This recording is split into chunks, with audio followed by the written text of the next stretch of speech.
there, y'all. This is a Rusty Record again with another video.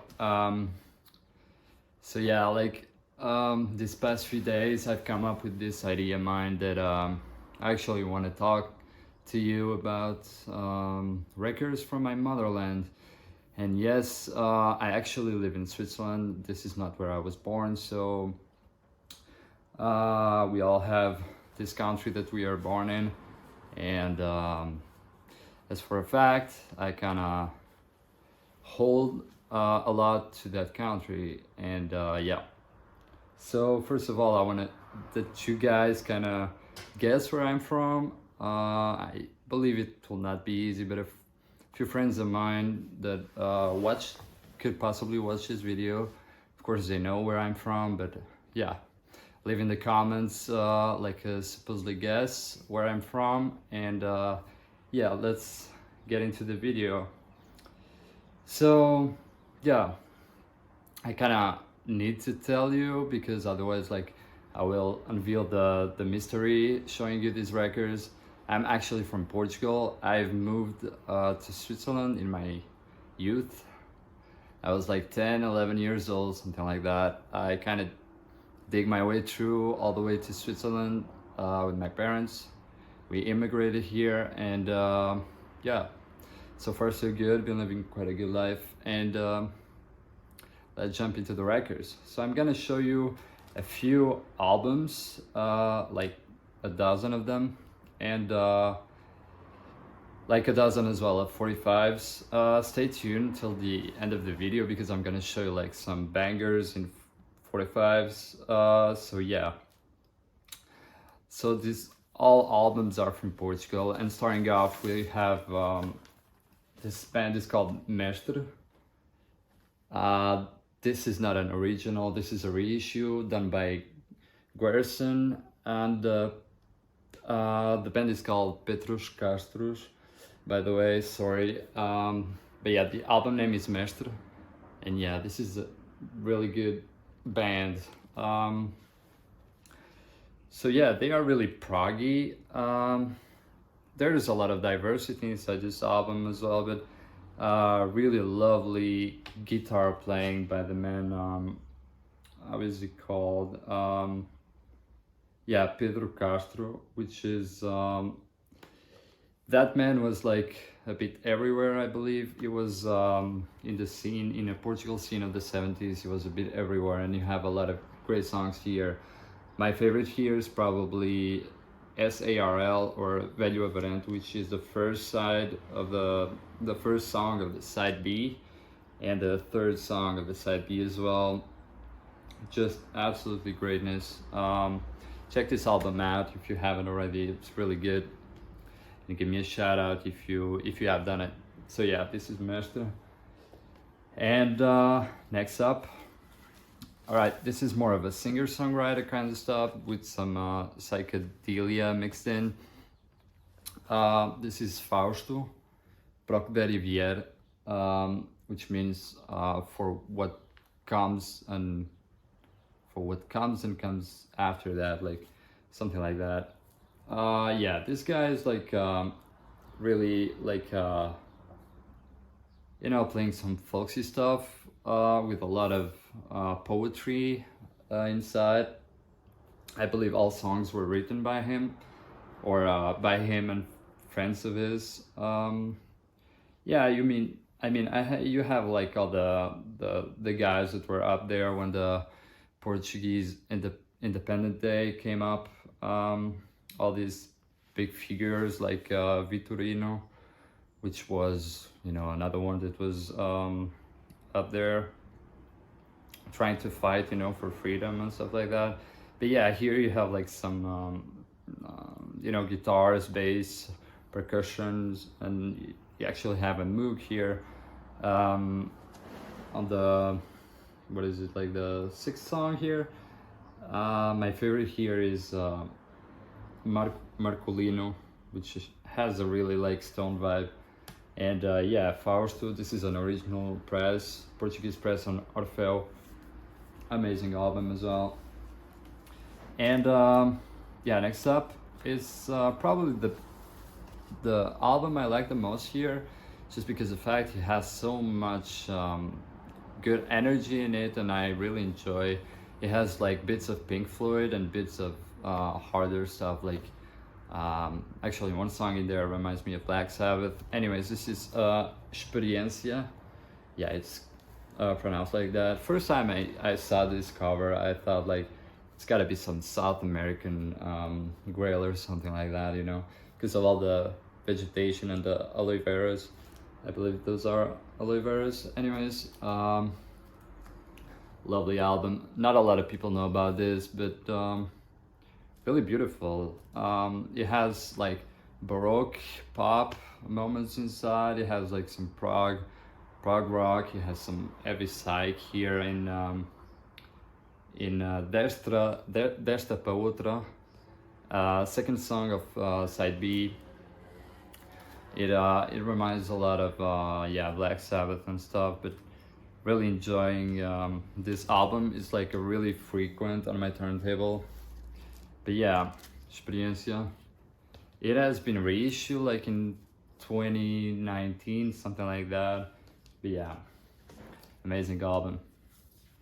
And next up, okay, this is Julio Pereira and Carlos Caballero with Bota Fora. Okay, these guys, both of them played in probably the most iconic band from the 70s in Portugal, which is Charanga. And actually, you know, this album doesn't sound at all like Charanga. This is more like symphonic prog, psychedelic rock, you know, into that late 70s Pink Floyd vein, but still like really, really beautiful, well produced. It reminds a lot of Yes and Genesis, all that proggy stuff, you know, complicated stuff, but it is pretty diverse as well. And my favorite here is MPLA, A Vitória Certa, which is like really like anthem, rock anthems. And yeah, actually this record is was released in order to like help Angola, I believe, into like freedom. A lot is like based off of that, but yeah, like really interesting, like considering both of them played in Charanga, which is probably my favorite group out of Portugal. But yeah, coming up, this is a bit like Fausto, the one that I showed previously before.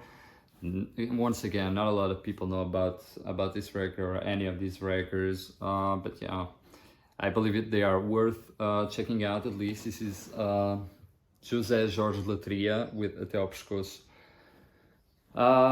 Probably only one song worth of listening to in terms of how heavy it is. It's the Para Escute e Olha, which is pretty amazing to listen to. It has a pretty good guitar solo in the middle, and this guy's vocals are pretty raspy, pretty rough. That's what I liked about it. I found it like at the yard sale for €1. Yeah, it's euros. I was in Portugal, so yeah, pretty amazing. And yeah, like the first song is a bit creepy because it's just like poetry and with some weird sounds on the back.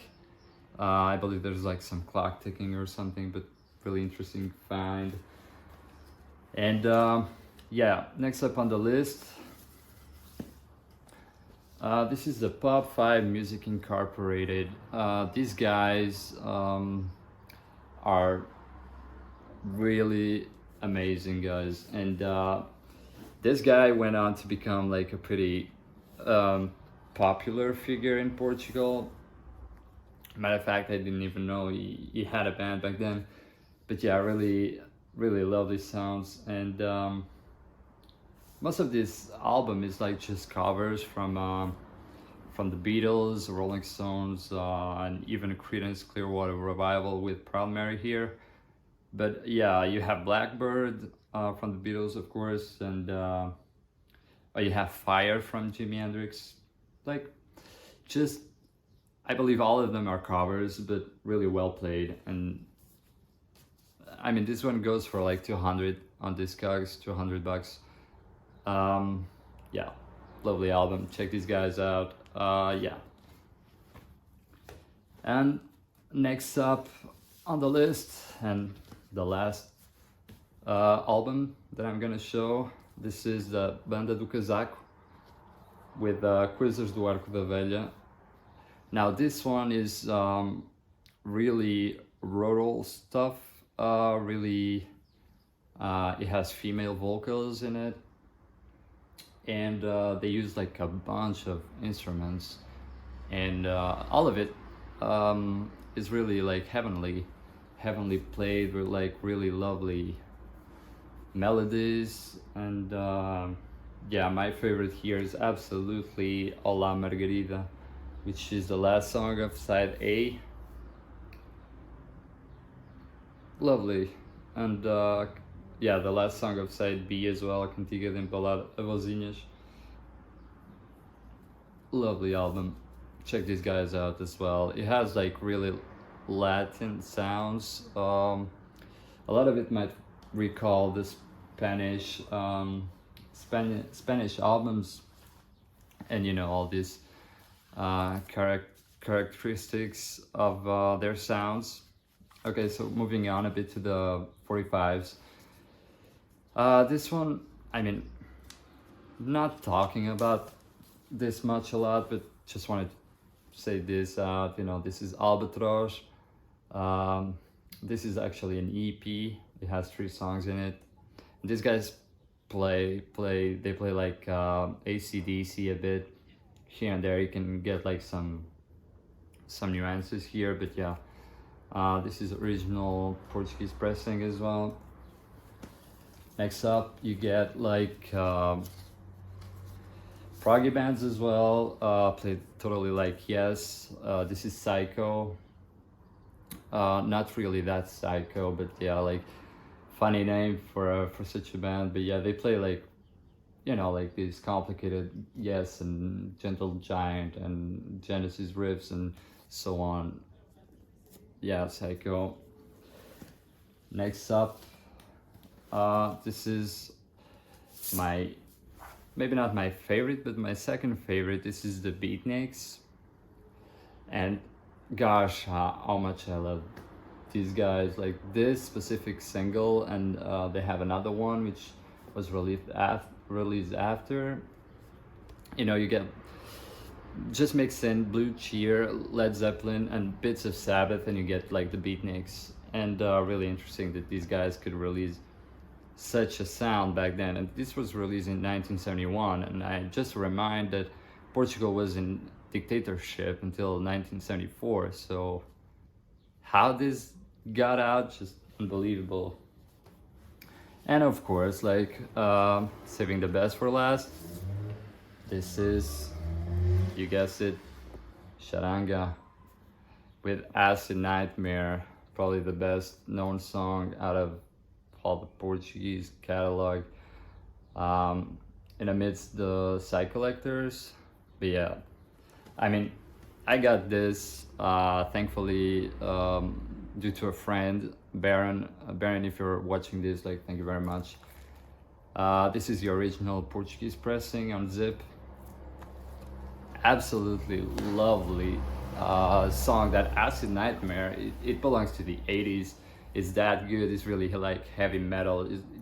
And this was fucking released in 1971. Just, I don't know if you can rap that. Lovely. And just listen to that song alone, you'll understand what I'm trying to say. So yeah, like, just for you to have an idea, these two guys were the ones that appeared, like I was saying before, on this album. You have both here, of course, like this was released in 1972, I believe, something like that. And Charanga was released a year earlier. So yeah, that's pretty much it. Now you know where I'm from. Let me know, you guys, where you are from. Just drop a comment in the comment section down below. Don't forget to like, subscribe, and yeah, like I'll be soon coming in with like new contents, and yeah, glad to having you around. See you guys soon. Bye.